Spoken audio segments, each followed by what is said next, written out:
Welcome to పొలిటెంట్ media. భక్తి భాస్కర ప్రేక్షకులకు నమస్కారం. మీ ఇంటిని ఒక దివ్య క్షేత్రంగా మార్చుకోవాలని ఉందా? మీ ఇంటి వాతావరణం ఎప్పుడూ ప్రశాంతంగా సిరి సంపదలతో తులతూగాలని కోరుకుంటున్నారా? అయితే ఈరోజు మనం తెలుసుకోబోయే విషయం మీకోసమే. మన సనాతన ధర్మంలో ప్రకృతిని, చెట్లను పూజించటం మన సంప్రదాయం. చెట్లలో దేవుణ్ణి చూసే సంస్కృతి మనది. అయితే మనం నివసించే ఇంటిలో కేవలం మూడు మొక్కలు కనుక పెంచితే సాక్షాత్తు ఆ బ్రహ్మ, విష్ణు, మహేశ్వరులు ఆ ఇంట్లోనే కొలువై ఉంటారని మన శాస్త్రం ఒక అద్భుతమైన విషయాన్ని వెల్లడించింది. ఆ ముగ్గురు దేవుళ్ళు నివసించే ఆ అద్భుతమైన 3 మొక్కలు ఏమిటి? వాటిని ఇంట్లో ఏ దిశలో నాటాలి? దానివల్ల మన కుటుంబానికి కలిగే ఫలితాలేమిటి? ఈ ఆసక్తికరమైన విషయాలన్నింటినీ ఈరోజు మనం పూర్తిగా తెలుసుకుందాం. వీడియోను ఎక్కడ స్కిప్ చేయకుండా చివరి వరకు చూడండి. అప్పుడే పూర్తి విశేషాలు మీకు అర్థమవుతాయి. ఇక మొదటిగా, ఈ సృష్టికి మూలకారకుడైన ఆ బ్రహ్మదేవుడు ఏ మొక్కలో కొలువై ఉంటాడో చూద్దాం. పురాణ పండితులు చెప్పిన దాని ప్రకారం మన ఇంటి ఆవరణలో ఉండవలసిన మొదటి పవిత్ర వృక్షం అరటి చెట్టు. అరే, అరటి చెట్టా అని ఆశ్చర్యపోకండి. మన పురాణాల ప్రకారం అరటి చెట్టులో సాక్షాత్తు బ్రహ్మదేవుడు మరియు విష్ణుమూర్తి ఇద్దరి శక్తియుక్తులు ఉంటాయని నమ్ముతారు. గురువారం నాడు అరటి చెట్టుకు పూజ చేయడం మనకు తెలిసిందే. బృహస్పతికి ఇష్టమైన ఈ వృక్షాన్ని ఇంట్లో పెంచడం వల్ల ఇంట్లో జ్ఞానం, విజ్ఞానంతో పాటు సృష్టికర్త అనుగ్రహం లభిస్తుంది. అయితే అరటి మొక్కను ఇంటికి ఈశాన్య మూలన లేదా పూజ గదికి ఆనుకుని ఉన్న ఖాళీ స్థలంలో పెంచడం అత్యంత శుభప్రదం.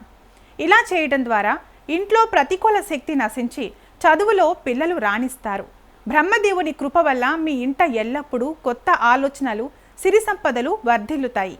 అలాగే ఈ జగత్తును కాపాడే ఆపద్బాంధవుడు, స్థితికారకుడు అయిన శ్రీ మహావిష్ణువు మరియు ఆ లక్ష్మీదేవికి అత్యంత ప్రీతిపాత్రమైన 2వ మొక్క గురించి ఇప్పుడు తెలుసుకుందాం.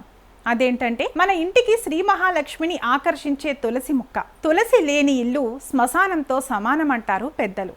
తులసి కోట ఉన్న ఇంట సాక్షాత్తు వైకుంఠనాథుడు కొలువై ఉంటాడు. తులసి మొక్క కేవలం ఆయుర్వేద మొక్క మాత్రమే కాదు, సకల పాపాలను హరించే మహా దివ్యౌషధం. రోజు తులసికి నీరు పోసి దీపం వెలిగిస్తే లక్ష్మీదేవి కటాక్షం ఎల్లప్పుడూ ఆ కుటుంబంపై ఉంటుంది. దీన్ని ఇంటి మధ్య భాగంలో అంటే బ్రహ్మస్థానం లేదా ఈశాన్యంలో తులసి కోటను ఏర్పాటు చేసుకోవాలి. ఎట్టి పరిస్థితుల్లోనూ తులసి మొక్క ఎండిపోకుండా జాగ్రత్త పడాలి. ఇలా చేస్తే విష్ణుమూర్తి అనుగ్రహం వల్ల ఆ ఇంట్లో ఆర్థిక ఇబ్బందులు అనేవి ఉండవు. అష్టైశ్వర్యాలు ఆ ఇంటిని వెతుక్కుంటూ వస్తాయి.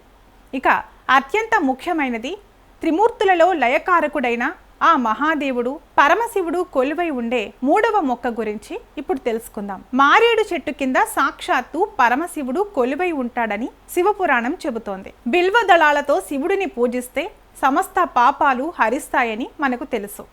అలాంటి మారేడు మొక్క ఇంట్లో ఉండటం సాక్షాత్తు కాశీకి వెళ్ళినంత పుణ్యఫలాన్ని ఇస్తుంది. మారేడు చెట్టు గాలి తగిలిన చోట ప్రతికూల శక్తులు ఇట్టే పారిపోతాయి. ఆయురారోగ్యాలు మెండుగా లభిస్తాయి. ఇంటికి ఉత్తర లేదా తూర్పు దిశలో మారేడు మొక్కను నాటడం మంచిది. దీనివలన మహాశివుని కృపతో పాటు కుజదోషాలు, కాలసర్ప దోషాలు వంటివి తొలగిపోతాయి. భయం లేని ప్రశాంతమైన జీవితం ఆ కుటుంబానికి లభిస్తుంది. ఇలా పురాణ పండితోత్తములు చెప్పినట్లుగా అరటి, తులసి, మారేడు ఈ 3 మొక్కలు మీ ఇంట్లో ఉంటే ఆ బ్రహ్మ, విష్ణు, మహేశ్వరులైన త్రిమూర్తులు మీ ఇంట్లోనే కొలువై ఉన్నట్లే లెక్క. మరి ఆలస్యం ఎందుకు? మీ ఇంట్లో కనుక ఈ 3 మొక్కలు లేకపోతే వెంటనే వీటిని నాటండి. వాటికి క్రమం తప్పకుండా నీరు పోస్తూ పూజించండి. మీ ఇంట్లో అద్భుతమైన మార్పులను మీరే ప్రత్యక్షంగా చూస్తారు. మరి ఈ వీడియో మీకు నచ్చినట్లయితే వెంటనే లైక్ చేయండి. మీ బంధుమిత్రులకు షేర్ చేయండి. ఇలాంటి మరిన్ని ఆధ్యాత్మిక రహస్యాల కోసం మన ఛానల్ని ఇప్పుడే సబ్స్క్రైబ్ చేసుకోండి. సర్వే జన సుఖినో భవంతు.